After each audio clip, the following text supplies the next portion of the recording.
Welcome to Luca and Miguel. Enjoy the video. You begin by opening Snapchat and confirming permissions, otherwise timers won't apply. Once done, sign in and tap your profile, then the gear icon for settings. You want chat settings or privacy controls, this is where deletion behavior is defined.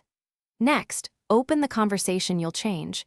You must be in the chat to apply per chat timers. Make sure both you and the other party use an updated app because settings can differ on older versions. Once you're in the chat settings, tap the person's name at the top to reveal Delete Chats options. This controls the how and when. You can pick after viewing for immediate removal or 24 hours after viewing if you want a short window. If messages are saved, long press and unsave them first because saved items won't auto-delete. Also, make sure both sides accept the timer. If the other user saves, messages persist. Transition now to finalize the change.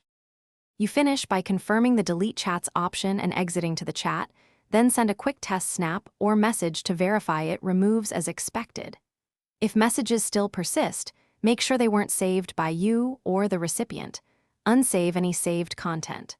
Also check that both users run the latest app version and that there are no account restrictions. If a thread behaves oddly, clear the conversation from settings, then reapply the timer. This usually resolves lingering issues. Thanks for watching and please subscribe. It's the best investment you'll ever make.